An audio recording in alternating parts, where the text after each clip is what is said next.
Here we go. One of the things I love about this room, Cherie, is that it has a very informal and casual feel because it's a room of friends, and I never know who's coming, and I'm always happy to celebrate whoever shows up, and I'm blessed that people want to be here in the morning and listen to what I consider to be a message of wisdom, some love, some understanding, and some community. And whether it be small or large, it always depends on, the time of the day or the message. But no matter, I find that the room just brings people together in the most beautiful ways. And so today will be no different. I am honored to have a new friend, Cherie Ray, in the room. And Cherie and I, hello, beautiful. Cherie and I met, we met because I was creeping on her, as a lot of us can do. I was creeping her information and her website because sometimes I just let my GPS, my inner GPS, guide me to people's energy. And Cherie's energy at the 3PGC, or was it 3PUK, was so soft and so unique and so full of what I call tangible information for me, where the message was about things that were really speaking to me, speaking to what I was going through, speaking to things I've experienced before. And I was hearing her talk about insecurities. And I thought, what a great conversation. And then moving a little bit more forward, as I was listening a little bit more to some of the stuff and being invited to her room and listening to things around memories and how they impact, where we're going, whether it be a memory of grief or maybe it's a memory of a wedding or pleasantries or a child's graduation, and how they impact and can be in our thought patterns and creating circumstances for us in beautiful ways and sometimes ways that we might want to see difference and change. And so I was listening in on that one, and it just became this beautiful feeling for me. And so I reached out to Cherie and I said, hi, you don't know me, but I know you because you've landed in my heart and I would love to have a conversation. And so we did. And I learned a little bit more about you and about your offerings in the world and some of the real-time conversations that you were having with the people that love you, the people that I consider, I won't say follow, but they connect so deeply with you like I did.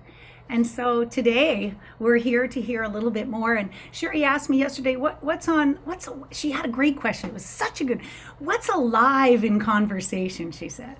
And first I got to ask you, where did you come up with that question? That was just so awesome. Well, I this week I taught a class at the Young Center of Houston, and you have to submit these classes like 6 months in advance, 8 months in advance, and so by the time the class got around, I was like, that seems like such old news. I mean, because it was 6 or 8 months ago. It was still, I mean, it worked out and it was a great class and I could get my head in those tracks, and then I was like going, wow, what is it like to have a textbook? How stale is that information, as it pertains to life in real time and what's alive for people right now? And I'm going, golly. So that's what's kind of just was on my mind about what's really alive for you or for anybody, and let's talk about that. Yeah. And I love the question. And, I was standing in my kitchen and you know how we do things these days. I don't know about you guys, but everything's sort of like text or via messenger or some sort of, so we're going back and forth. And my beautiful friend Meg is in the room and she has an eloquence with words and typing and there's never, ever, ever any mistakes. And so I'm thinking of Meg and we were just texting at the same time. So I'm like, Kelly, go back and check what you said. Make sure it doesn't have any errors in it. You don't want to be sending Cherie some, muck, right? So I stopped for a minute and I paused and I thought, yeah, what is alive? And the things that came is I do hear a lot about insecurities, my own included. and the growth that some of this understanding has um, moved me to in seeing who I am and who the people that I meet are, and how the message of um, what people are putting out, like why I lean into one or the other. And so we just talked about, yeah, what's alive. And so, Sherry, I think it's a great way to begin the conversation. And this platform and this room and these friends of mine are here for you. So, however you'd like to begin is completely up to you, and in what way you'd like to do that, I'm all for. Well, anything works for me. So if anybody has questions at any time, raise your hand, and or anything that's alive on your head, and we both Kelly and I can address it. We can give you two spins on the same topics. I think, which is always interesting to reinforce that whole reality of separate realities.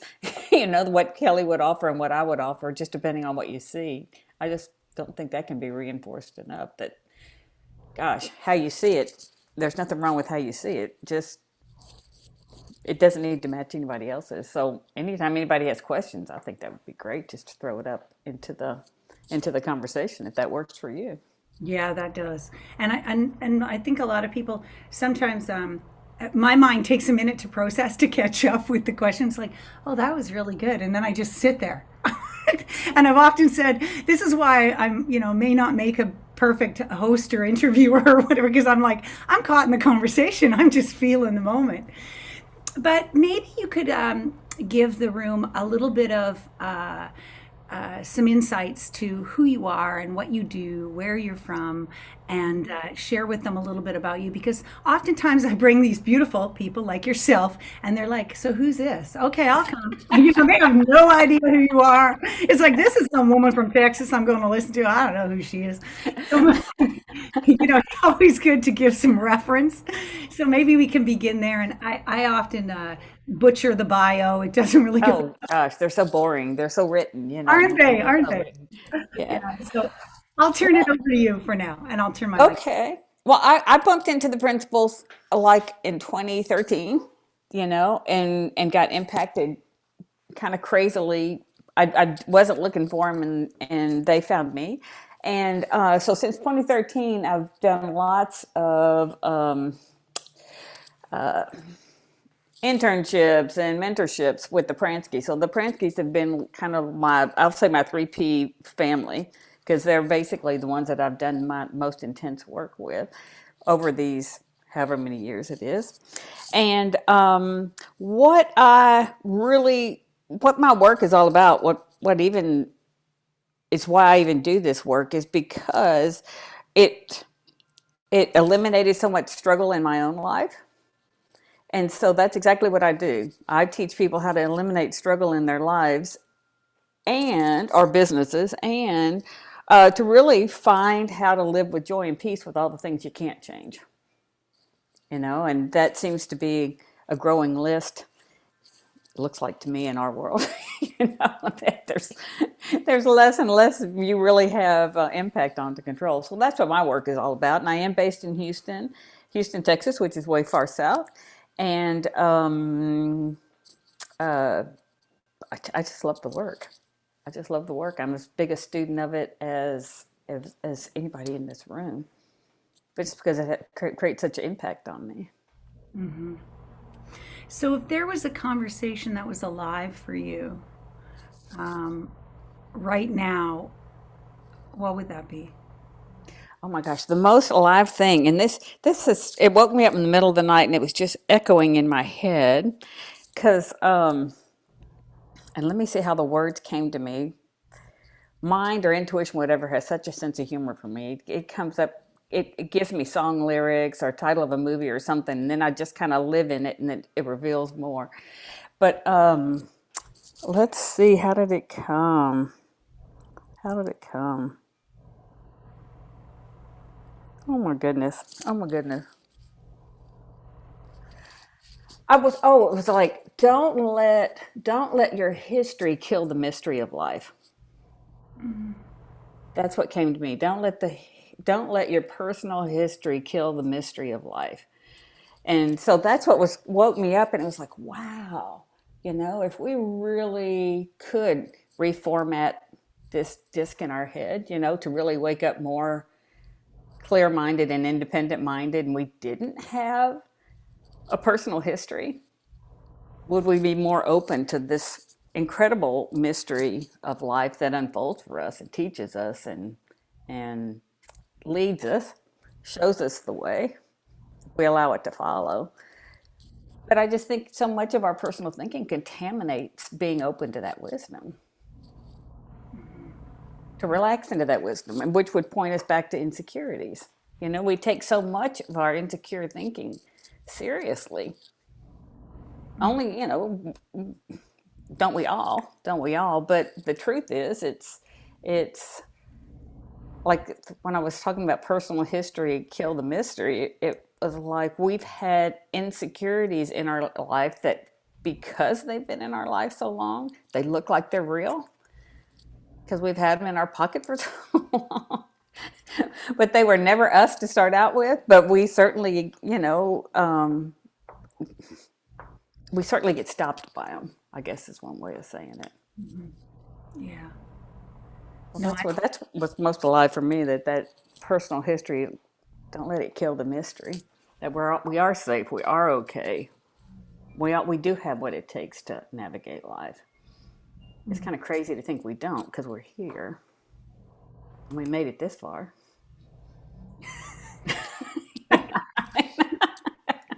well, yeah, sometimes I look at that like, what do you think was going on this whole time, Kelly? Like, you've all this evolution, growth, understanding, and even what we were sharing today about going to the Fairy Islands and what I saw there, and the things that have fallen away since that. And it's like, but in the face of, oh God, what am I going to say to Cherie? Like, oh my, okay, I gotta quickly, get in the room, and then I started talking with my microphone off, and that feeling of like, you had mentioned something. I was listening to something that you had done earlier on about, here I am double dipping. It's one thing to, I'm thinking about the conversation I'm going to have with you, and then I'm getting insecure about, what I need to say in the conversation. And we're Yes. talking about insecurities, like, yeah. Can you shed a little light on the conversation that you had around, you know, all that we've been, all that we've been up to this point? At every moment we had, an aha or a turn or a shift, or in COVID a pivot, if you will, and and yet at times people sit in front of their experiences and think, oh yeah, I can't do this. This one's too big. This one's way too big. What about that? Well, you know, in the don't let your history, you know, kill the mystery. It's like we think we need, we really think as human beings, I need to know what the outcome is. And that by some great fiction writing, we can create the outcome and know what it's going to be. And it's fiction because it isn't hasn't even occurred.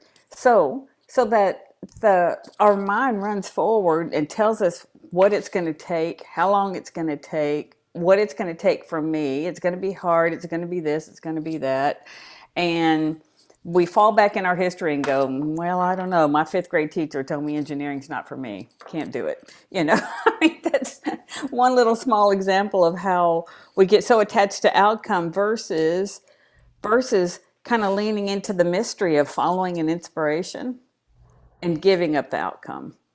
I don't think anybody was ever taught to give up the outcome, No. but to really take the invitation to engage with inspiration because there was so much of your self-worth as a human being was attached to if you met that goal, if you reached that pinnacle.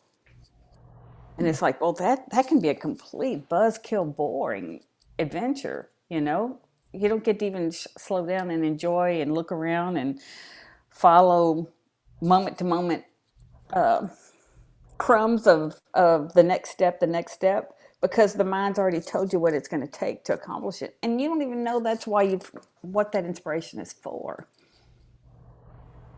It gets so limited by thinking we know why we need to do that. We know why we whatever your inspiration might be.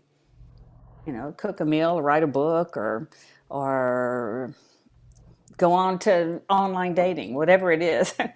we think it, we think we can leap forward for the outcome, and then of course we feel insecure because all of that thinking just kind of gets activated like a mushroom cloud. Anytime we're kind of stepping into the unknown as human beings, it does stimulate a lot of thinking. But that with the principles, what's so great is that yeah, we're going to step in it, fall in it, our insecure thinking. But the more we realize that there's an option not to, there's an option not to take all that mushroom cloud of thought seriously. I might take it seriously, but I also know that can't be the absolute truth. Or can there even be any truth in that? But you fall asleep and you get amnesia and you believe everything your mind tells you, especially when you're stepping into that unknown. But if you can go and move into the unknown, like going, I don't know. I don't know what the outcome's going to be, and I don't know what the next 4 steps are, but I do know what the next step is right here. So if you can get comfortable with just taking one step at a time, do it. So take the next step. It will come, kind of like whatever it was, Hansel and Gretel going down the path, one crumb at a time. It will come. But can you just be more comfortable with not knowing what direction you're going? And then I'll say, to me, total universe is open to you that you never knew were possible, that your history would never even let you consider. I think return on investment. I think I don't know if we're mapped out or that's just been the marketing of things, or if I just had that in my family dynamic. I don't know, but it was like uh, it was almost ingrained that you're going to do this, you're going to miss the entire journey, and you're going to get here. And there's no I have to say, last night I was in a yoga class, and I was in a low mood yesterday after doing a lot of computer work, and there was a mid time in the day, and it was like, okay, I have to wait to go to this yoga class, and of course the night was crazy and the wind and everything, and do I want to go out, whatever, and that anyway, finally get myself there, and I'm proud of myself. I'm standing outside. I'm proud of myself, and I'm out there. But I realized one thing that happened in that yoga class. I wasn't connected to a return on investment. I didn't even know what was going to happen. I haven't been to yoga in 2 years. So this is the first Wow. class going back for since COVID. And, there's all these rules around the class. Anyway, we got in, and I'm familiar with the instructor. And, she had us, the tape was on the floor so you could put your mat, to be COVID safe and everything. And I realized for some reason there, unlike anywhere else, like rather than like that's personal, let's say, and rather than business, there I could just lie there on the floor, and she would say what we're going to do, and then I would do it, and I wouldn't know what's coming next, and then she would say what we're going to do, and I was just living it moment to moment. And when it was done, I walked up to her and said, I just love you. I just love you. But really, you know, I was projecting out the love that I had for myself, and because I was living it, I call it wonder to wonder. I wonder what we're going to do next. Oh, I wonder what we're going to do, and then we all just closed the room, and I got in my car and I drove home. And the stillness, right? But I realized that I was living it in the wonder. And I don't know, question for you, do you see this, this life? I was very much on the ROI. I'm going to build this business. It's a brick and mortar. I'm going to put all this. I know exactly how much I'm going to spend. I'm going to take this much time to build it. It's going to open on such and such a day, and my return is going to be that everybody's going to come. And and this is how I lived my life. I did not sit in wonder. I didn't live any of the journey. Hmm. How do you see that? How do you, is it just, what do you see as, and I don't know, I don't know, does anybody else, has anybody else lived an experience like that? Am I the only one in the room? I'd love to know. Yeah, because it's, it is in the journey that I'm seeing this experience now. This understanding is showing me that I missed a lot of my life. There was a lot of living that was just running at the speed of Kelly. Hmm. Hmm. Yeah. And I don't know. It looks to me like our life path is more valued. And I don't know if this is true, and don't take my word for anything, but it looks like, somehow along the way, we indigenous people absolutely lived from mind. Indigenous people lived by the sun, they went to high ground when they sensed floods were coming. I mean, all this stuff. And then some part of our evolution, we really started to value our personal intellect and developing our personal intellect and valuing that way over um, present moment connected to life. We had all these models for building a business. We had all these models for generating a business plan and this and that. I mean, we have all of that intellectual knowledge that, all well meaning, we gathered in order to be a greater success in whatever endeavor we wanted to do. But I think we kind of parked the intuitive side or the following mind side, parked it and got just to your point, Kelly, it's like it's so much easier to go to a yoga class and just let somebody lead us, because it's like, great, you do it. But to, how come we have such a challenge allowing our intuition or our mind to take the lead? you know we get this skepticism of thought that comes in there and really suggests that, boy, that's a wild hair. Why should on earth should I follow that? Because I can't find it and match it to anything that relates to success historically or from my intellect or what the culture says. And I think we kind of lost that. But I think people are hungry for real life and real time and real connection to life, especially it looks like to me COVID. People want to be connected to life and Mhm. not to concepts and ideas about how they need to live, but they really want to be connected to life in real time. Mhm. Yeah. It's all well meaning, you know what I mean? We just did what we did. I love that example, like medicine, I mean, 50 years ago, people just did what made sense then. It's like, great. You wouldn't do it now in the same way because the field of medicine has evolved, but can't even our own guidance systems evolve?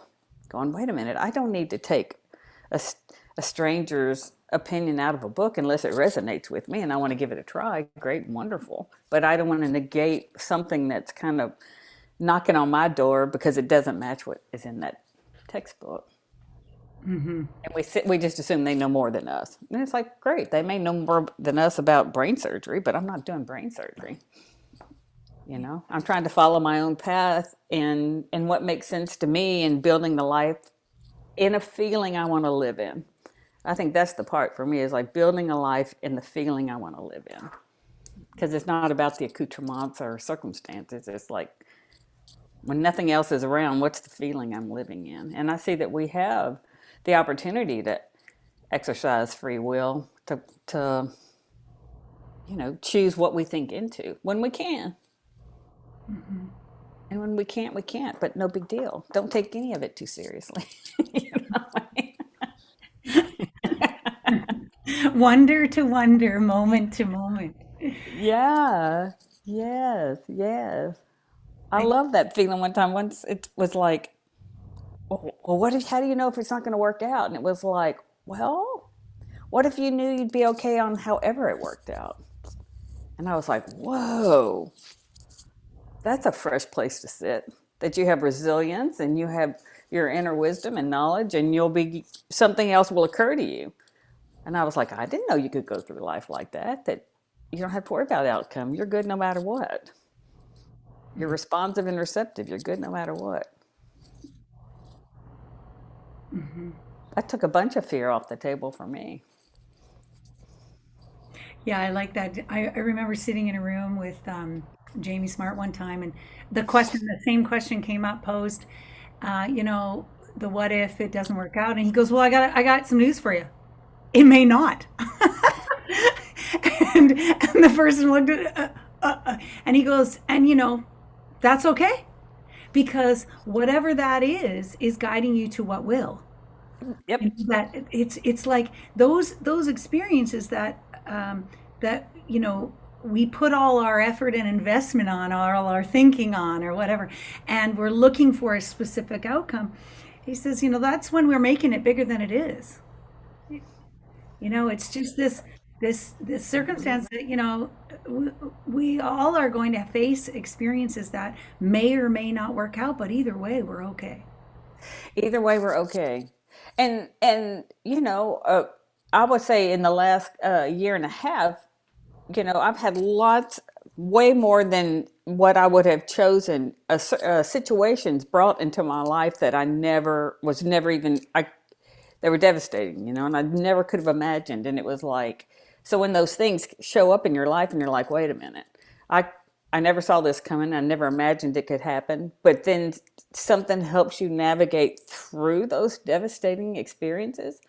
And then to me, that's where the mystery comes going, whoa. If you had asked me if I would have survived that, I'd have said, no, I'll be in a fetal position in the corner. I'm not that kind of person. I don't have what it takes.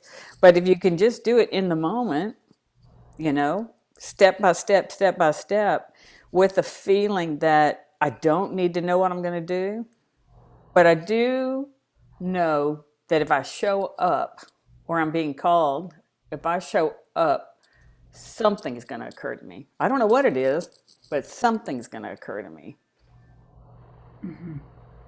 And I was like, wow, that was like, okay, if I don't have to know how to navigate this, and I just show up, something's going to occur to me. That looked more true to me, because nobody knows how things are going to work out, or things are going to, all the independent variables and moving parts of life. Nobody knows how things are going to play out. Yeah. The key word there for me was show up. Yeah. Yes. Yes. I think Sid is always pointing to, and I've always heard this message, and you know, whether it be silent or, and I didn't see it, it just floated past me, or whether it was like, yeah, are you hearing this? Was that place where we fear our experiences. Life is just offering us experiences to play and enjoy and venture into. And I'm like, no, oh no, no, no, I can't go do that. Like, and I remember some of the experiences I used to, you know, fall away from was just like, I mean, as easy as it was to go to a cocktail party. Yes. You know, like on Monday, Yes. I'm all in. Yeah, sure, I can go to a cocktail party. But by Friday, my thinking has taken me right out of it. Like, I don't even want to go. It's like that's the last place I want to be. And I take myself out, or did. It did take myself out. And and Sid always was saying, like, if we can just begin to let go of the fear around our experiences, life is always offering opportunity. Mhm. Mhm. and Mhm. and it's in that divine place of opportunity that we can dance in wonderment, like, what is this for me? What do I have to see? What do I have to learn here? And what, you know, I've been called the turtle in my life, you know, where I'll poke my head out and I'll be like, okay, here's Cherie, and then it's like, you know, I'm back in the, you know, the shell. It's like, don't point at me. Don't look. I'll just stand over here in the corner. You know, and that's that place where, you know, some of that thinking has been falling away. And just being able, by listening to yourself and some of the other people that share this understanding, you know, every time I listen, I have new ears to it. Me too. Yeah. Me too. I think something else gets awakened on the inside. It's not even anything to do with their words, but something wakes up inside that is relevant and pertinent to my life. Even in the smallest decisions, yeah, even in the smallest ways, um, whatever they are, it doesn't matter. Like, I was buying a duvet the other day. What color? Even in the smallest ways, playfully looking. Oh, let's put that on the bed and have a look. People are in the store like, what are you doing? I'm opening it up and fun because I want the visual effect. I want to see the whole picture. And just, yeah, playing in the experience for sure. For sure. Hmm. Hmm. So, how does it feel? Should we open up the room, see how, Sure, yeah, sure. I'd love to hear if anybody heard anything or has a question or even something that's cooking in your world. yeah. I always like that. Yeah, Judy, go ahead. Hi, hon. You're on mute, sweetie. You're on mute.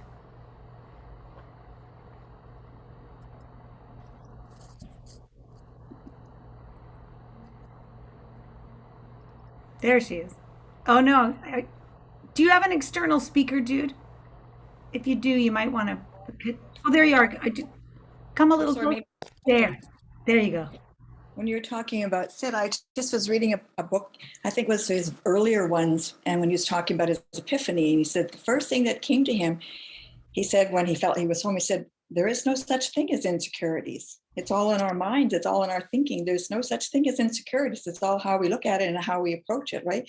It's like a big puzzle. You just have to put the pieces together. You don't have to fear it. Yeah. And that kind of hit home for me. That just seemed to make sense. Yeah. Yeah, that is it really I think it's that if if if we didn't if we just could sit in the discomfort of that feeling, I'm like you. No, there's no such thing as insecurity, but we flee from that discomfort because it's just an uncomfortable feeling. Then we think it must be something real here to fear, other than just a bad feeling or a feeling that's not invited to my party, kind of a thing. Exactly. Yeah, for sure. For sure. I just wanted to share something that I've been hearing, Cherie and Kelly, and I realized that it's also a matter of what am I identifying with. Mhm. Because if I'm identifying with my thinking, that's just a wild ride, because it's changing all the time. Hmm. So if I'm identifying with something that is ever changing, I'm gonna be, up and down, north and south, all of that. But when I identify with the deeper aspect of myself, that the part that is stable, the part that is always the same, then I can get some sort of gap between me and my thinking and just see it for, because the identified part gets really invested. And the more invested I am, the more I'm gonna think, and it's just it puts me off, to be honest. Mhm. And that's the part that I've been kind of stepping back a little bit and just and that's where I see what Judy was saying, that insecurity is just a reaction.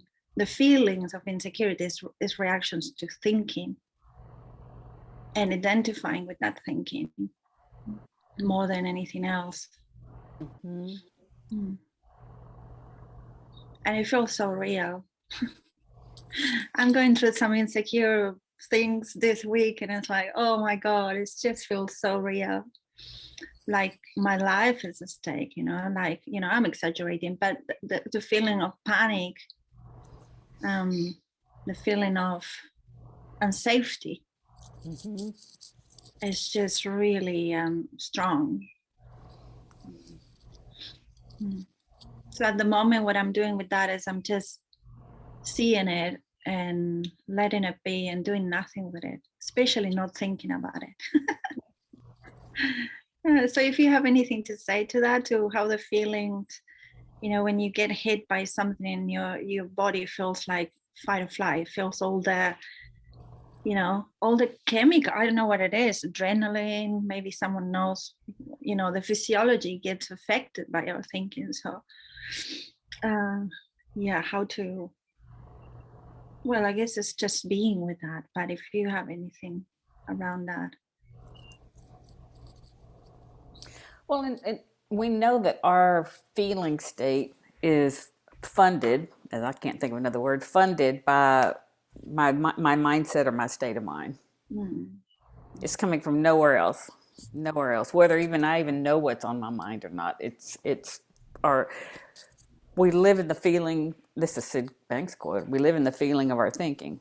We live in the feeling of our thinking. We live in the feeling of our thinking. It's like, how many times did I hear that? Until recently, I was like, oh, oh, well, why am I over there thinking about that? I don't need to control my thinking. I don't need to try to, monitor it or anything like that. But it's like when you really start to see that the feelings that you have, you're living in the feeling of your thinking. I think for me, it just helps me not go as far down the road until I do.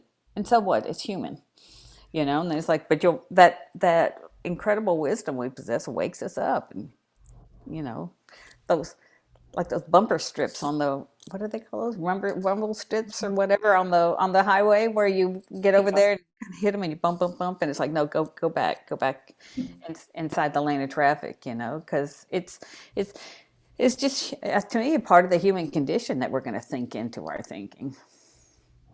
And then it starts to be like those, like a sponge almost. Those sponge creatures you used to have, where they were in a capsule, and then you put water on them, and then they blew up to be dragons and all that stuff. It's the same thing with our thinking. It's all they're encapsulated until we think into them, and then the water hits them, and then they're formidable opponents that we have to address. And it's like, no, I don't. I could look away from all that. I like the visual because it makes it less threatening. Yeah. You got a dinosaur, but it's made of foam. Yes, nothing to be feared. Yes, that's true. That's very helpful. Yeah. Anna, I took a trip recently, and I was in the Faroe Islands, and we were talking about before the room started, and there came a point where the first flight turned around and had to go back, and that created some feelings in me. And then when I finally arrived the very next day to arrive from the Faroe Islands to Copenhagen, all of my flights had been missed. And in that, I had a whole bunch of thinking going on. And then I went to the counter and they said, oh, you're going to have to buy a whole new ticket because, it wasn't our fault we missed. And then I had even more thinking going on.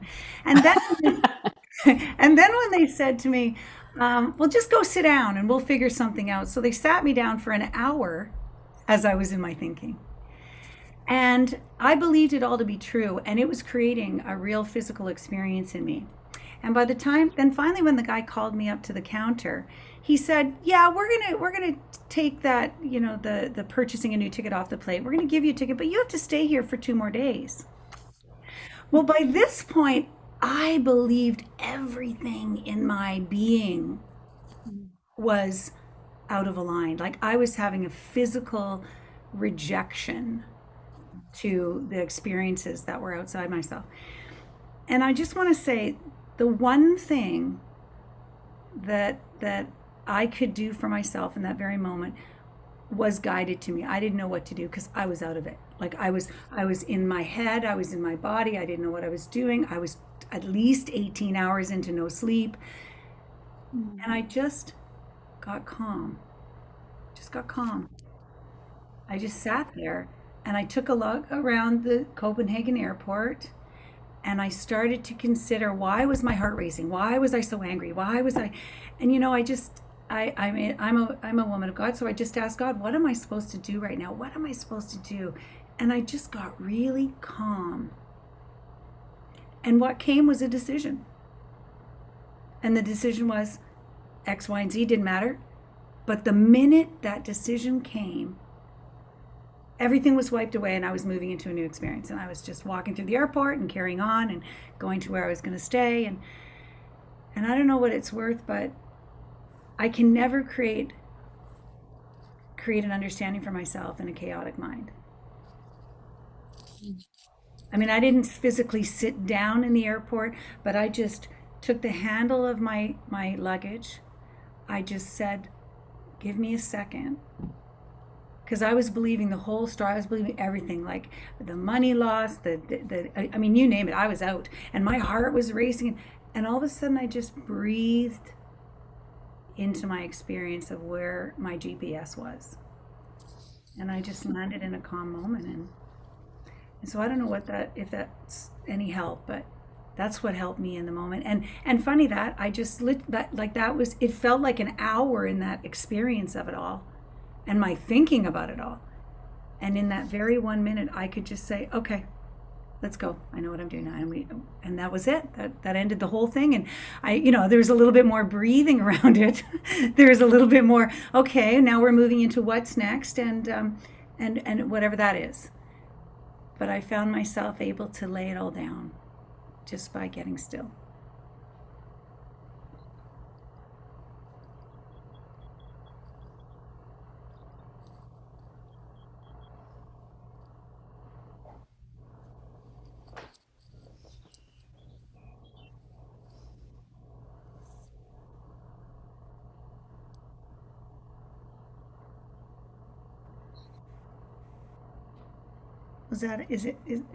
Are you good?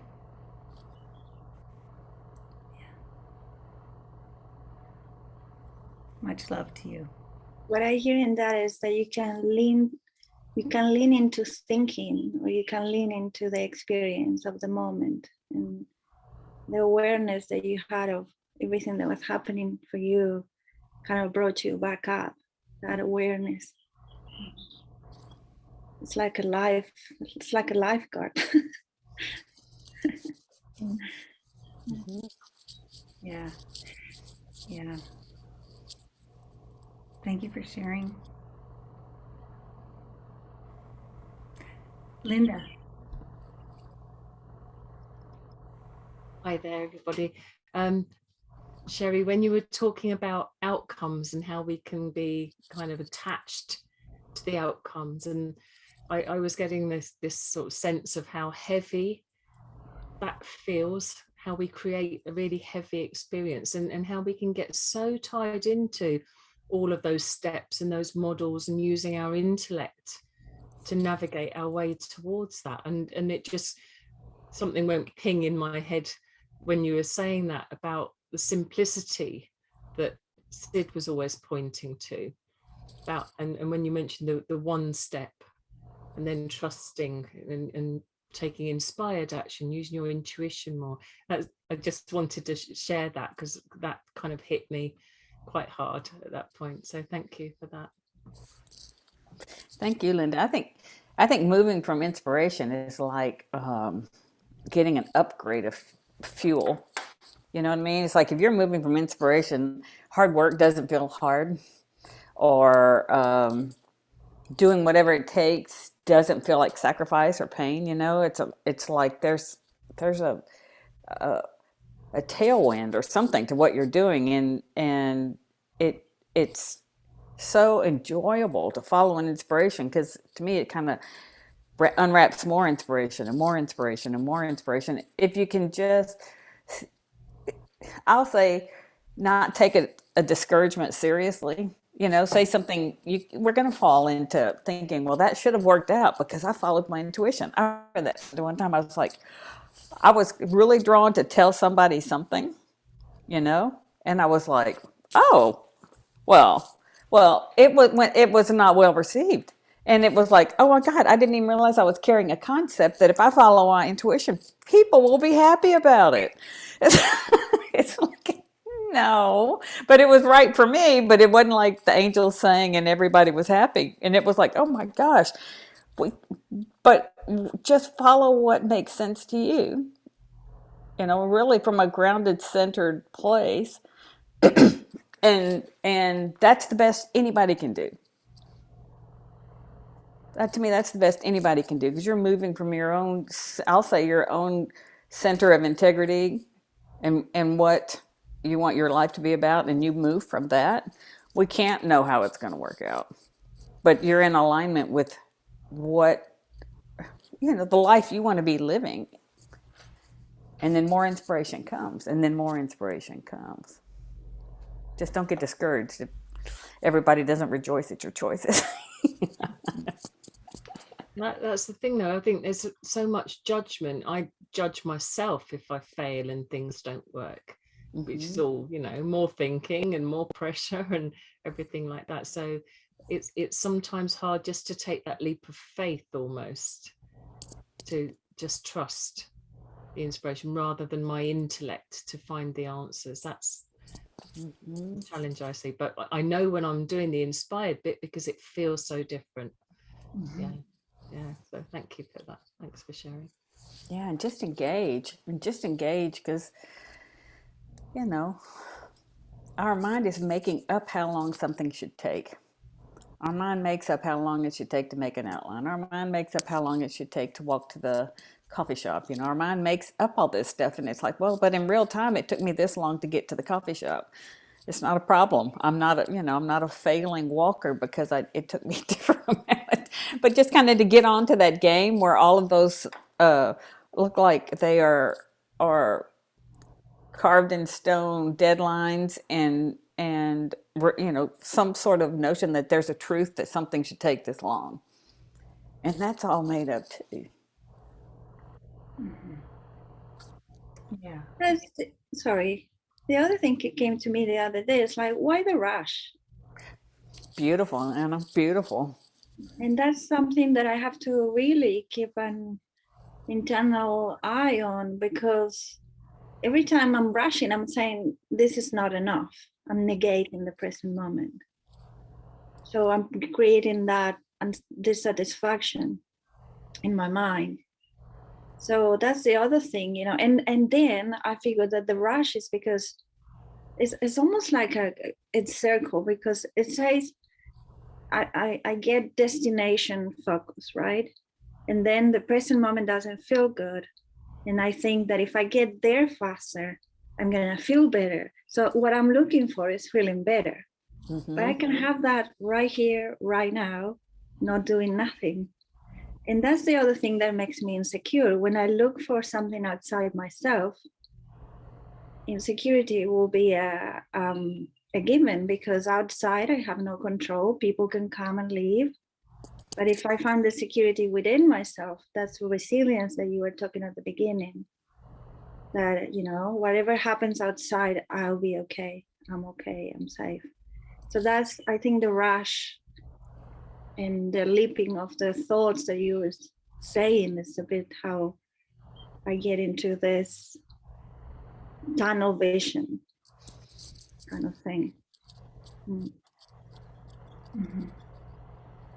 And it's so human. It's so human how the mind dangles a carrot in front of us and links our well-being back to our circumstances. Like, well, if you just got that job, you could relax around money. If you just got that done, and it's so good to me in this understanding to just know, to see all the many ways that this illusion maker by a thought, is always kind of dangling a carrot saying, no, it's really not inside you. It's really outside of you. And I think that's one of the greatest gifts of this understanding. Is like, who didn't believe, their world would be better if it was more arranged to their liking. That brings me to something that happened the other day. I don't know if any of you here think about, that this our little boxes here, are our own mind, and it's a window, and we look out, and everybody has a separate reality. But I was having a conversation with someone close to me, and we were talking about, well, what do you think about the way they're parenting? And we were talking about how, from the frame of someone at 80, looking at the frame of someone at 50, looking at the frame of someone at 30, that view of the way parenting is so very different. And oftentimes parents have a view of the way it should be, this place of the way it should be. So I'm speaking to this person, and they're like, well, they should be more responsible. They should be acting more, I think they should go to cadet school so that they can get more regimented. And it was really cool because I could see that there was this place where, your children are not the representation of you. The way your kids have acted and been does not like that, but parents used to take on that place where, if your kids aren't successful, you, the parent, are a failure. And yet governing their own journey in their own way, right? And so we were having this conversation, and I was able to, within my pea brain of wisdom, share with this wise owl that, these are two different paths, and they're going in the same direction to the same destination, but they're going to look very different. And it's a navigation no matter what way we look at it. And that I walked out of that conversation thinking, wow, Kel, that was very neutral of you. Very, like, I was able to hold the conversation without having judgment on this person's view around it needs to look like this. And then realizing that, every individual is on their own journey. And this understanding has got me clearer and clearer on, we all have a frame of thinking, and if you're anything like me, you've got the bat ready, to bang on myself around, oh, you don't have it right, or who do you think you are, or what. But in that moment, it was just like, wow, this understanding is actually pointing me to see that we're all on journeys. We're all making a journey of our own, and our thinking is guiding us moment to moment, and it's going to all get us. We're all unbroken, perfectly wonderful human beings, whether we're in the regiment of the army or we're over here in a playful exploration of, yeah, maybe I don't think I need a job. I think I'm just going to stay living with you, Mom, and or whatever it is. And we don't know, I don't know what their thinking is, but it's their own. Mm-hmm. They're allowed to have it. Mm-hmm. They're allowed to have it. Mm-hmm. And I'm kind of chuckling with what Anna said. Is like, gosh, how did we live for so long and not be in our life? We've lived in our head, but we haven't lived in life. And I just think I just think it's so funny. Like when you wake up to like, okay, wait a minute. We all know how this ends. Everybody does. I mean, not to sound fatalistic. We all know how it ends. So why on earth don't we just allow ourselves to do more enjoying of the moment to moment thing? Because if we're attached to outcome, you know how it ends. So what? What are you going to do in between? It's like there's so much life to be lived. There's so much exploration and mystery and opportunity, and none of it's rote. Mm-hmm. Unless we let our mind write it, nothing's rote. No. Hi, Rick. Here's my buddy Rick from Chemainus. From Chemainus. Chemainus on Vancouver Island. Yes, we just about floated closer to you with all the water. I know. I could actually feel the island lifting. But anyways, oh, now, thanks, Kelly. Drifted. Cherie, love your background, by the way. Thank you. Goes good with your blouse and everything. Thank you. Oh man, there was so much in what you just shared that kind of put me to raise my hand up, and about the, like in the whole conversation, kind of wrapping it up with the we don't want to get it right, or we don't want to get it wrong. There's something in us that's sort of saying, and this is all memory based, obviously, but it just seems like you're right. If death isn't inevitable, at least in this plane, why don't we do better? I mean, with given everything that we have out there, why aren't we awesomer, as Michael Neal would say? And it's sort of like there's something that we want to hang on to that says, well, if I take that path, then what is the rest of my life had meant up to that point? And what was clear to me, listening to everybody's conversation, I was out walking in sunshine, so I couldn't really engage, but I'm glad I made it back here. the is that that was my life and I was living it. I just didn't know it at the time. And, you know, and Kelly's story about sort of getting lost in her head in the airport, you know, the principles are always working, regardless of whether we're aware of it or not.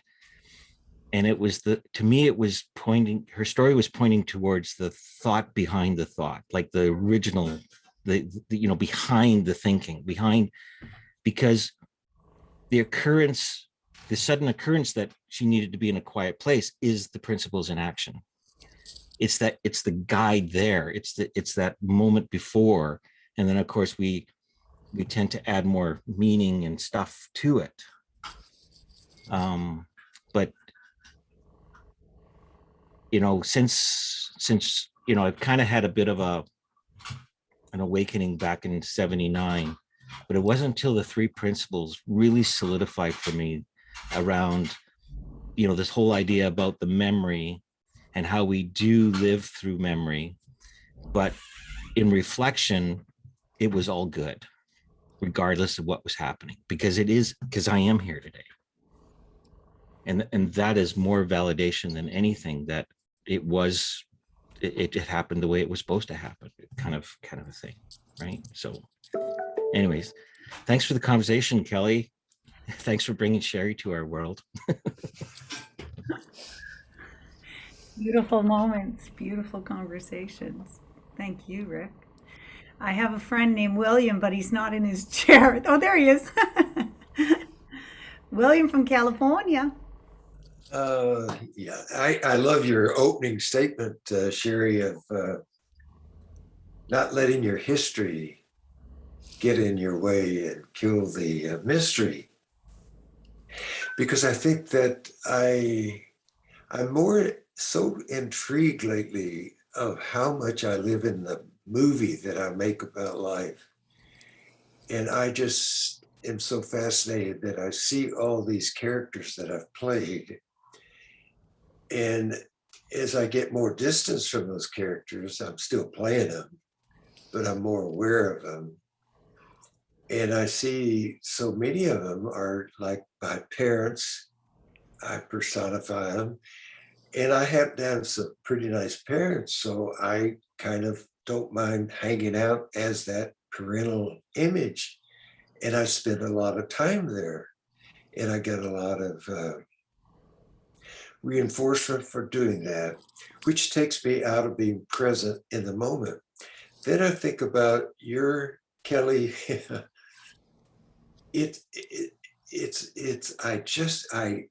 I find that I enjoy the film, the movie that I play so often in. And maybe it takes something to motivate me to come on and be here now. And then I really come alive. And then I really enjoy it. But I don't stay there. And I realize now I can't stay there. The way I look at it, none of us stay there, because we just naturally are going to describe it and take us out of it. And so I go back and forth, back and forth. That's okay. The more I accept that.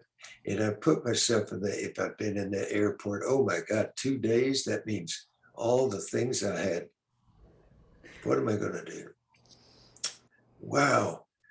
Again, I wonder, as I get more and more familiar with me being in the movie that I see I live in, will I become more flexible as that director, that writer? Can I just okay?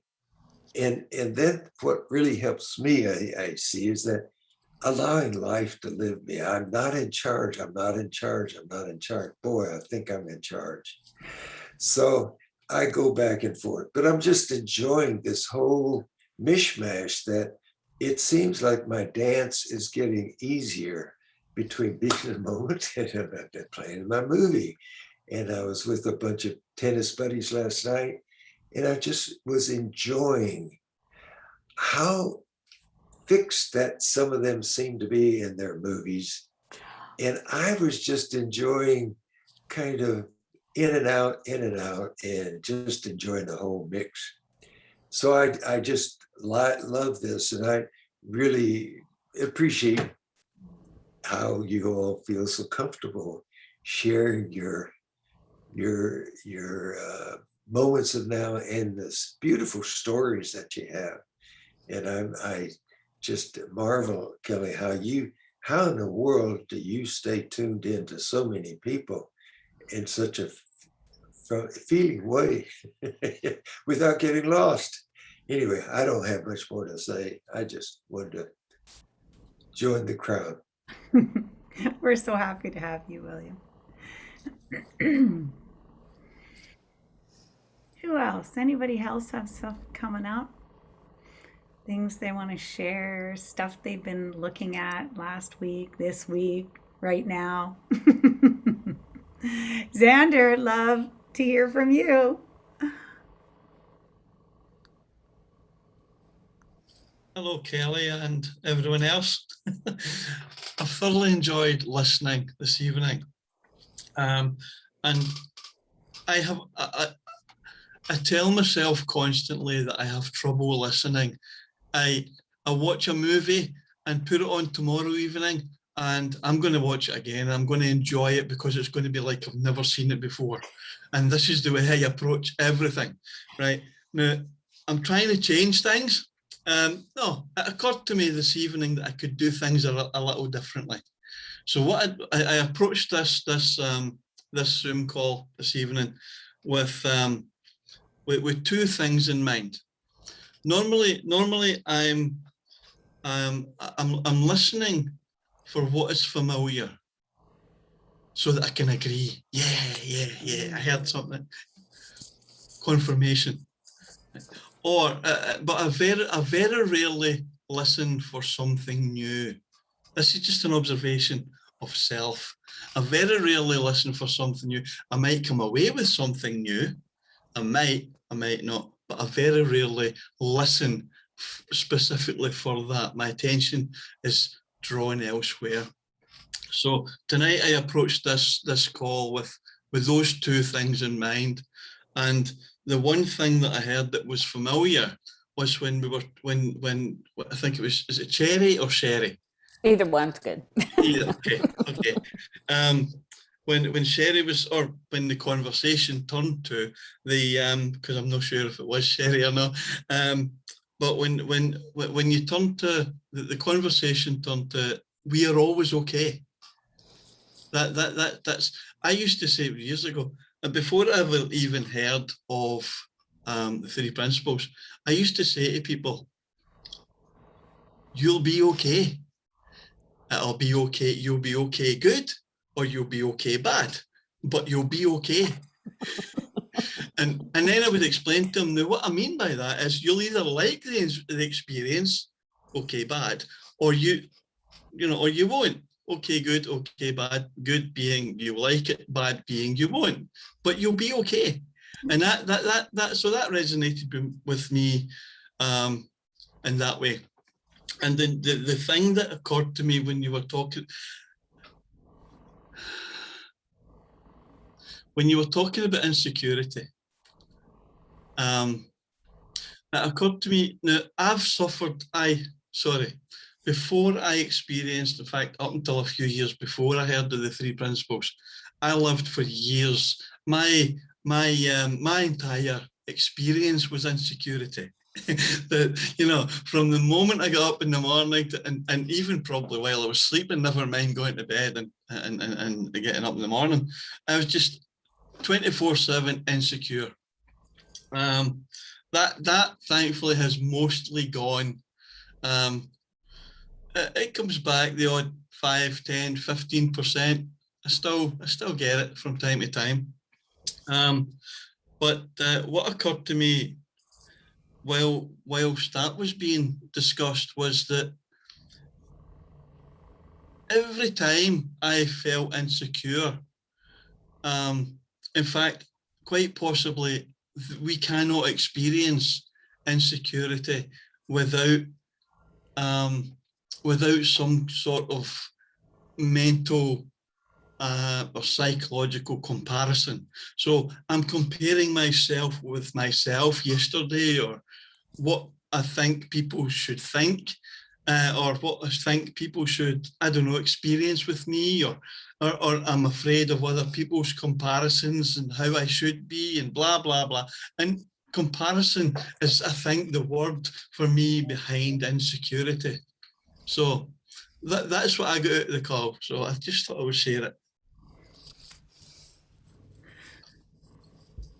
You want to respond, Cherie? What do you? Oh, I think you're telling the story for most human beings. You know, for most human beings, I don't know how we got so convinced at such a young age that either we weren't good enough for this life we'd been given, or that we didn't have what it took to be able to navigate this life. And it just seems, I don't know how we get such bad information, but I think you're definitely and definitely giving voice to many people's experience. And you know, if feeling insecure, we can really get to the fact that feeling insecure is not a problem. It's just going to be part of the ride. So what? You know, so what? Then you're like, okay, but so what? Back to your point, we're good. I'm good. I'm good. I feel insecure. So what? I'm still good. Yeah. I love what you said about looking for the familiar. You know, I think I often, my familiar was misery broods company. So I'd be looking for that place where, do you feel me? Do you feel my pain? I need to share my pain. And looking for those people who would commiserate and be in the room with me. And I think since the principles, maybe even a little bit before that, that just lifted. I was no longer looking for someone to be on side with my pain any longer, because I was getting sick and tired of my own sick and tiredness. And so the familiar, I love that you shared that, because it really brought it back for me that, I am looking for what's new in this conversation. What's new, and what haven't I seen? And, that the nuggets. And some of you may be familiar with other classes and rooms where, I used to write everything down. Oh, that's a good one. As soon as she said the history, and the mystery, I was like, oh my God, that's so good. Cherie's really good for really cute rhyming. She said, I got a hiccup in my giddy up. Oh. I just love that one too. Where we think, and get caught up, and we have hiccups in what would be moving us forward. And so, yeah, I used to write all of it down, but I realized that, when it comes to me naturally and it's mine, I don't need to write it down. It's just my own. I can just, so loving that you're pointing me in that direction, Xander. Thank you for that. You know what else? It's just on Xander's point, what occurs to me too is, here we are going into the holidays. Everybody's going to be doing some sort of holiday, and Xander, I just love the idea about, okay, all these people that will be around at the holidays. It's what if I really opened my mind to what I don't know about these people, instead of what my mind just waiting to be validated on how impossible they are, or what a big mouth they are, how they control the situation. It's like, can you imagine how rich relationships would be if you just kind of went into all these situations that you have all this history, and just be open to what's not familiar, what do I see new, what do I hear new. It's just, you wouldn't just be in those deep grooves of what's wrong with everybody in the room. You just wouldn't be in those deep grooves, and you would subsequently have a much better holiday, because you're not just echoing something that you don't like about this person, or what something you've made up about this person, whatever it might be. Mm-hmm. Every time you meet someone, when you say, how are you today? What I'm thinking, I don't know about anybody else, but what I'm thinking when I say, how are you today? I'm saying, who are you today? That's great. That's great. That's great. Oh, how funny. That's great. Beautiful. So, how's everybody feeling? I'm looking at all your smiley faces. Yeah. Yeah. Cherie, you have this way of, some of these people have been in this room for a while, and this is coming to a year end come in December. And it's Wow. been a rich year of conversation, and I'm so glad you were able to join us. And what I realize is that, I sit in these conversations, and there's certain times where I can just be myself, like today. Like I can just sit here and just I'm feeling like I'm BSing with everybody. It's just like, yeah, we're here for an hour and a half. Let's just get all together and have a conversation. And it has a lot to do with you and how you present yourself in such a natural way and how easy it is to speak with you and to share with what I feel is real-time conversations. We're not talking way up here in the ethereal, and it's you're bringing it, you're landing it for myself, and I don't know about everybody else, but it makes a difference to feeling comfortable and remove the thinking of what I think I need to be. So thank you for that. And Cherie's an artist, and a beautiful one at that. Hence the background drop in her Hollywood Square there. And, and she does a lot of beautiful creative things for people and exploring creativity and the thinking mind through art. Maybe you could share a little bit about what you do and let everybody in the room know. Even though you're in Texas, that doesn't mean we can't feel the love from the distance if we can't be there. Because I certainly know I wished I lived around the corner from you because I'd take some of the classes you offer, but maybe you can let people know how you support people and bring people into I don't know. I just totally believe whoever comes to my door was sent, and there must be something for us to explore together. So whether we do it through creativity, whether we do it through conversation, or whatever, it takes on a life of its own if you can just be with somebody and listen. It takes on a life of its own. What would be most helpful? What would be most helpful? And I very much appreciate the opportunity to come and have a conversation in this group and see all these beautiful faces. It's wonderful. Thank you very much. Thanks for receiving me so beautifully. Thank you. Thank you for being here. So there was this really cool thing that one of the speakers did last time, and I thought it was awesome. And I would love to, continue the small and meaningful moments. And it was he asked everybody in the room to open up their mic and say hello and voice who they are. So I would love to do that so Cherie can hear who you are, and even if you don't have anything to say, you can just say hello. So let's see, who haven't we heard from? Mark. Hello, Cherie. Hi, everyone. My name is Mark Harris. I'm from London, England. Great friend of Kelly's. Kelly's great mentor and everything. So yeah, hi, everyone. Great to have you, Mark. Susan. Oh, thank you, Kelly, for organizing this, and Cherie. Loved what you had to say.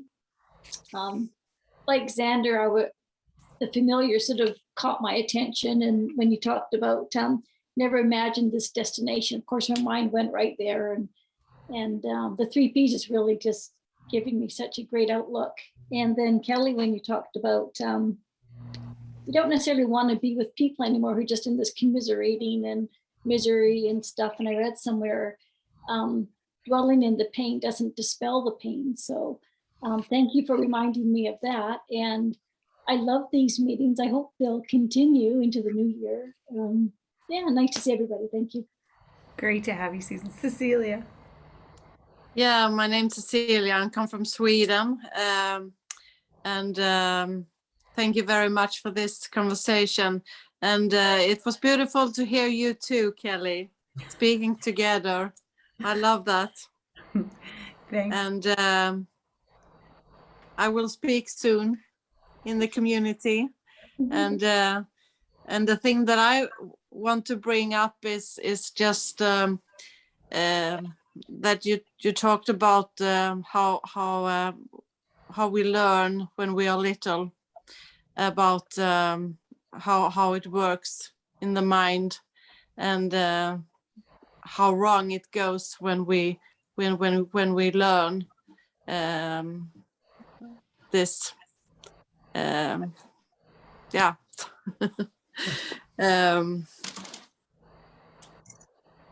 Yeah. I get it. I hear you. I see you too. Thanks for coming. Mika. Thanks. Hi. True confessions. I'm bit on Zoom overload, so Zoom fatigue. So I just needed to kind of be moving around and sort of taking it in. After doing the weekend intensive with Michael Neal and then a morning call with him as well this morning on living a guided life, I was just like, oh, I need a break. I know. I'm so glad you're here.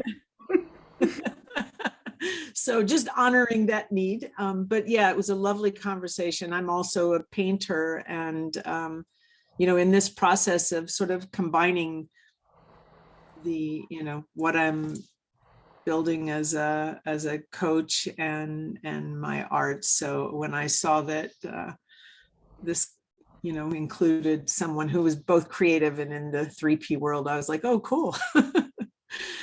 And one thing I'm definitely taking with me today is don't let your history kill your mystery. I love that line. That's like, that's the little takeaway that's going to be lingering in my brain, no doubt, and heart.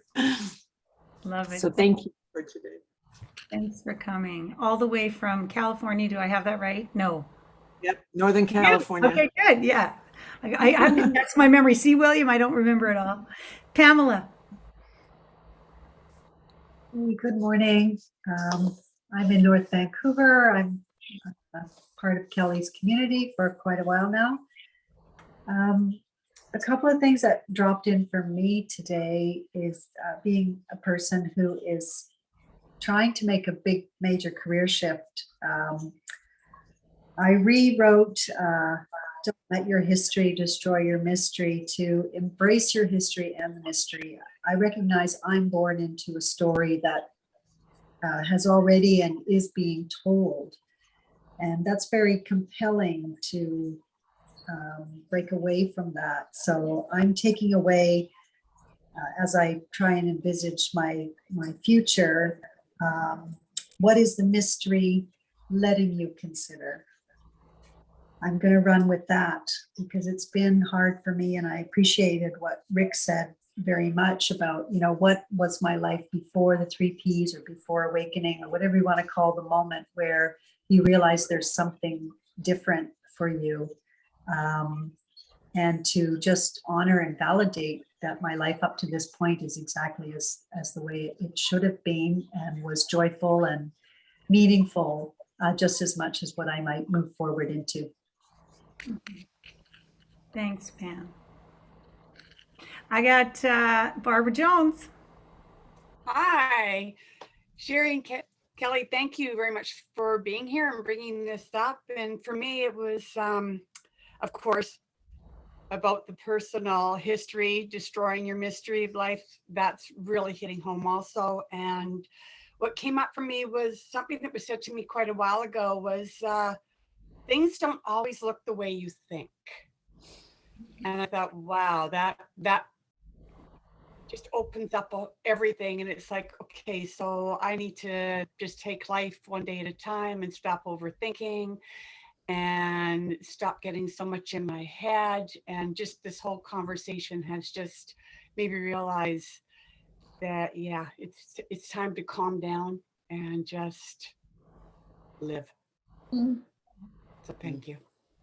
Thanks, Barbara. Annette.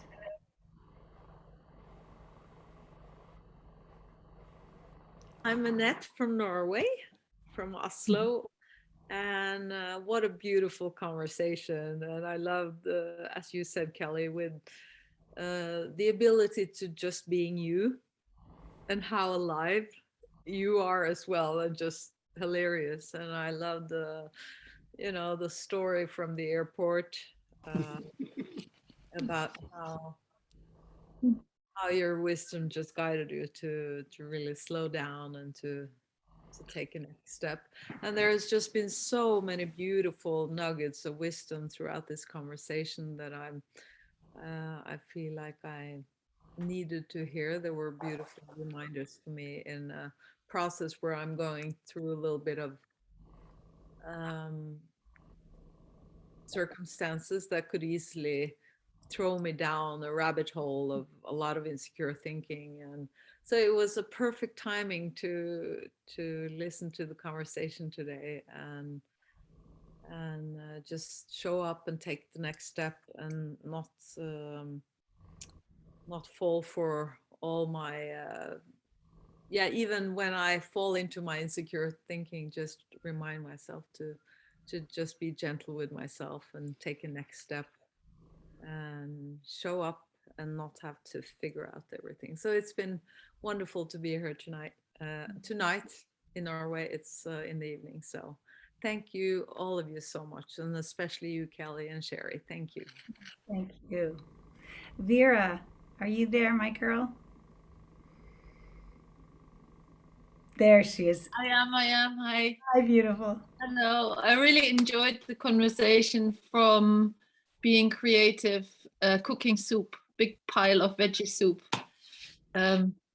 which I will offer to people who are sick around here. Yeah, loved it. And what's resonated with me was the this building a life around the feeling I want to live in. That I heard that with such simplicity. It's really that easy. I like that. Mm-hmm. So that's still purring in me. Thank you very much. You're welcome. Great to see you. Thomas, can you speak, Thomas? He might be in a place. Oh, can he speak? Hi, Kelly. Hi, Cherie. It's a pleasure to be here, and I was sad to miss most of, if not the entire conversation, with a slight time clash. However, I know Kelly records, so I'll be delighted to come in and look a little bit later. Similar to Mika, I'm just coming out of a 3-day intensive, not with Michael Neal, with Ken Manning, and so I'm a bit of I'm letting things land and letting things integrate like that. But Robin Turbot describes it as, after an intensive, the garbage truck of the mind can deposit the garbage on the street to be cleaned away. I feel a bit like that. All the garbage is flowing through the canal of the mind and is getting ready for disposal, hopefully recycling. But I look forward to seeing your talk later, and it's always a pleasure to be in the Kind Mind community. We love having you. Thanks for coming. Rick, any last words, my friend? I can't follow Thomas. Cherie, these two are like my brothers, my brothers from another mother, these two. I mean, Cherie, Sid says so many different things, but the one thing that I keep referring back to as the mic drop is go live your life. Mm-hmm. Just go live your life. Thanks. Thank you. Sander, last but certainly not least, and then we'll go to Judy.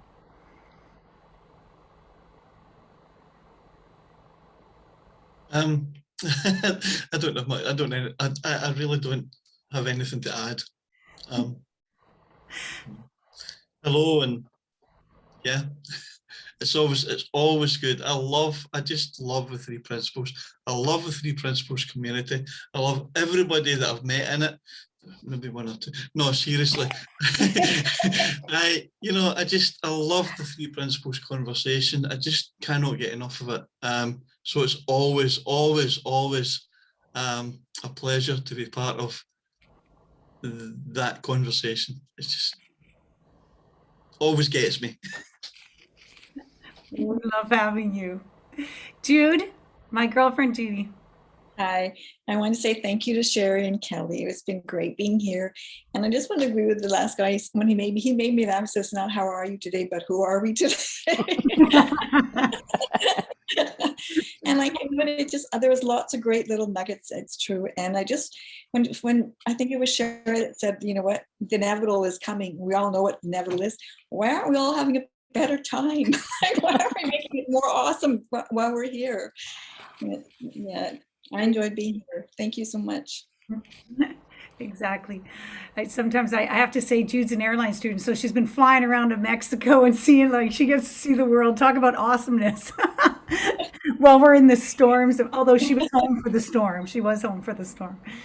I counted the flight that she missed. I was working that flight and she missed it. It was like, that was not meant to be, I think.